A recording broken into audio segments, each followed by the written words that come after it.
Atenção porque vai começar a aula de geografia.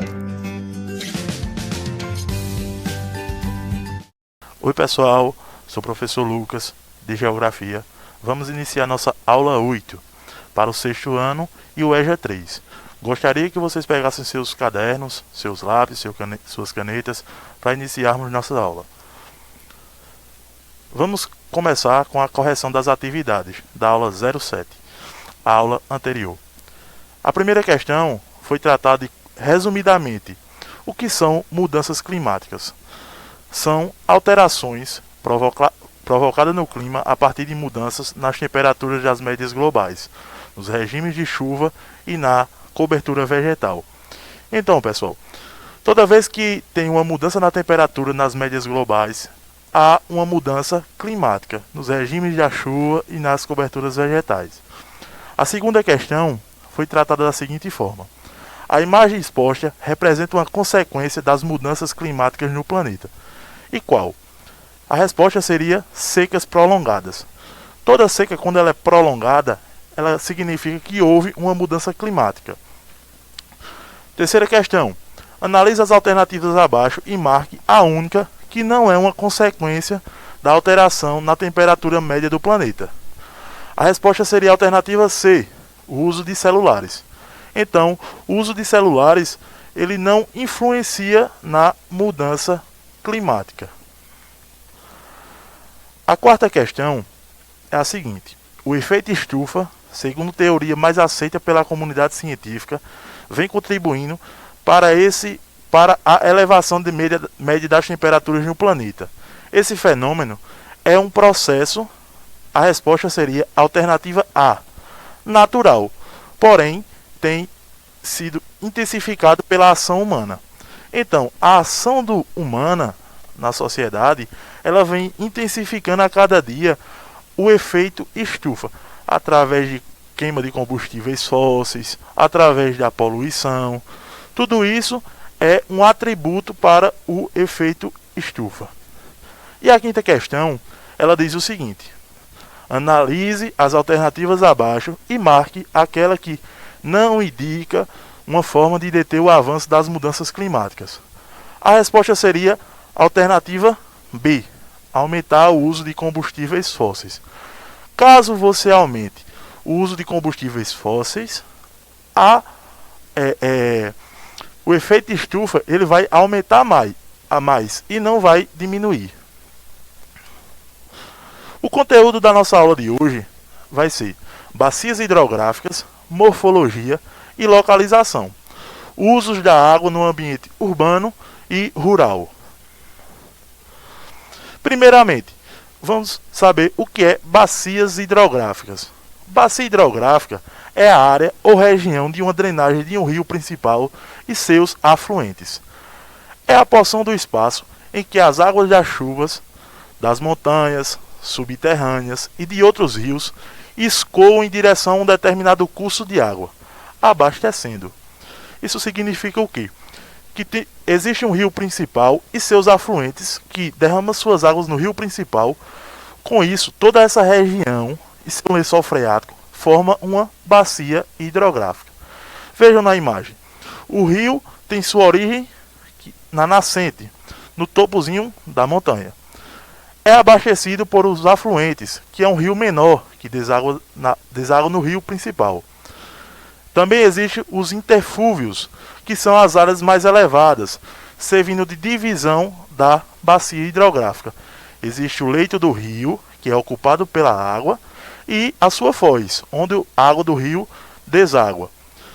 Todo esse conjunto é chamado de bacia hidrográfica. É importante, portanto, ter a consciência de que, ao andarmos pelas ruas ou em uma mata, por exemplo, estamos andando necessariamente sobre a área de uma bacia hidrográfica, pois as águas que eventualmente escoam nesses locais tendem a se direcionar para um rio. Toda a água, quando chove, ela nunca vai ficar empoçada. Ela sempre vai escoar. Escoar para onde, professor? Escoar para um rio. E esse rio faz parte, portanto, de uma bacia hidrográfica, de uma rede hidrográfica. As bacias hidrográficas podem ser classificadas conforme sua grandeza. Isso porque todo rio possui sua bacia, mas alguns desaguam em outros rios, formando uma bacia hidrográfica maior. Ou seja, as bacias de maior grandeza englobam as áreas de outras bacias menores. Vejam na imagem. A gente nota que a bacia 3 ela é englobada pela bacia 2, que ela deságua em um rio principal, que no caso seria a bacia 1. A 1, 2 e 3 faz uma rede hidrográfica muito maior. Vamos de divisor de água. O que é o divisor de água? É o que separa uma bacia hidrográfica de outra. São os divisores de água. Eles são como uma espécie de fronteira que divide um lado e escoa a água em direção a um rio, e do outro escoa a água em direção a outro rio. Vejam na imagem. Essa imagem ela é dividida por uma cadeia montanhosa, que está o nomezinho divisor de água. Então, toda chuva que cai para o lado direito pertence a uma bacia hidrográfica do rio B, e a chuva que cai do lado esquerdo pertence à bacia hidrográfica do rio A. Então, vamos falar um pouco sobre as regiões hidrográficas brasileiras. O Brasil é um país com a mais extensa rede fluvial do mundo, tendo o maior potencial hídrico do planeta. Também é dono da maior reserva de água doce mundial, abrigando uma rica biodiversidade. O país tem atualmente sua hidrologia dividida em 12 regiões hidrográficas. No Brasil, o Brasil é dono das maiores redes hidrográficas do mundo, é onde possui a maior quantidade de água doce no planeta. Com isso, essa rede hidrográfica ela é tão grande que ela é dividida em 12. Alguns exemplos estão aqui na imagem, como a bacia do Amazonas, que a bacia do Amazonas é a maior bacia hidrográfica do mundo.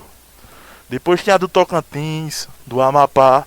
Nós estamos localizados na bacia hidrográfica do São Francisco. Bacia Leste, Bacia Sudeste, Bacia do Uruguai, entre outras. Essas fazem parte das redes hidrográficas brasileiras. Como é utilizado a água na zona urbana da nossa cidade, do nosso país, do planeta? Vejam, o sistema urbano é típico do uso da água que apresenta hoje um ciclo imperfeito. A água é bombeada de uma fonte local e tratada e utilizada. Mas a água que é devolvida raramente tem as mesmas qualidades de água receptora, ou a água original, como foi extraída da natureza.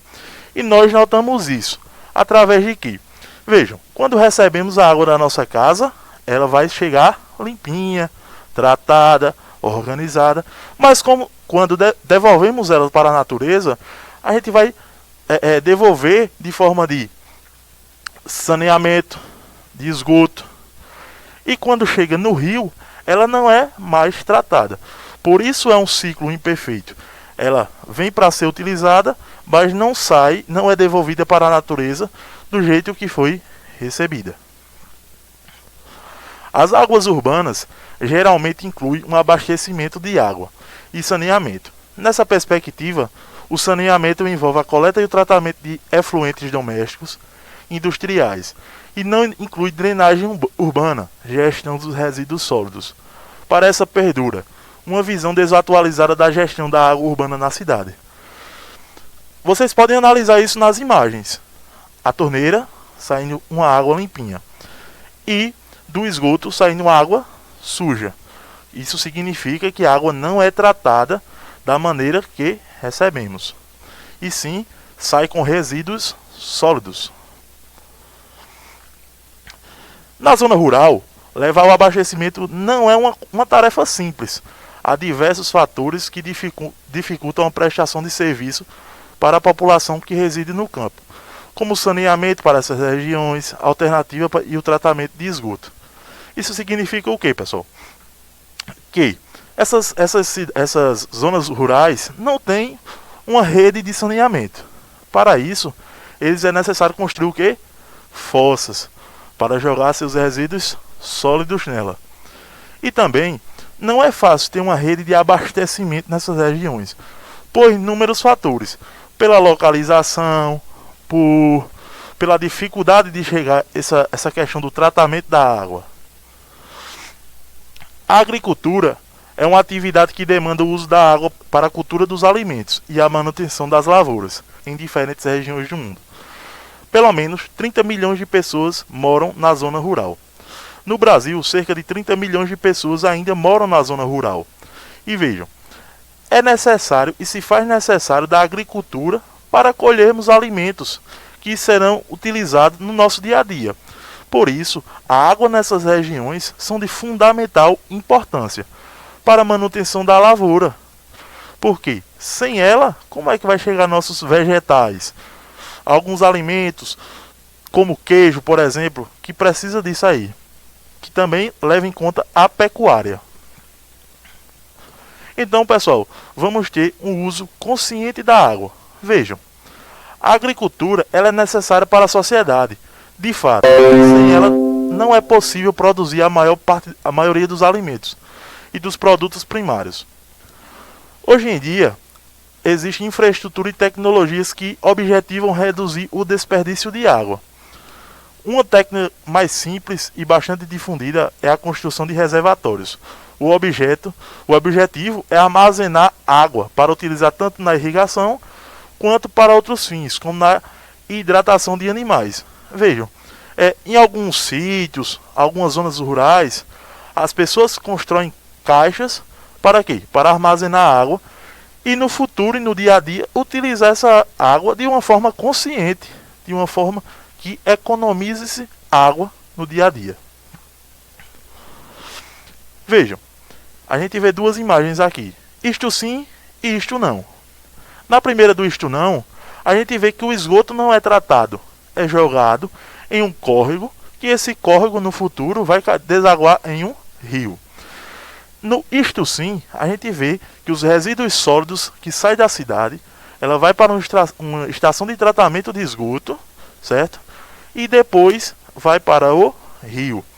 E isso não só beneficia os animais, mas a população que vive ao redor, certo, da cidade, que vivem através de pesca, de plantações ao redor do rio e toda a cidade, porque fica mais limpa a cidade. Então, pessoal, economize água. Não esqueça de economizar na torneira. Não deixe a água correndo enquanto estiver realizando suas atividades rotineiras. Sejam elas lavar o alimento, escovar os dentes, fazer a barba, tomar banho, lavar a louça e etc. É importante que você não esqueça de fechar bem as torneiras, para evitar que elas fiquem gotejando. Então, pessoal, toda vez que você for escovar o dente, tomar um banho, escovou o dente, fecha a torneira. Tomou um banho, desliga lá o chuveiro por enquanto que está se ensaboando. E sempre vá economizando água. Essas são as referências que tiramos para fazer esse trabalho para vocês. Então é isso, pessoal. Boa tarde e muito obrigado.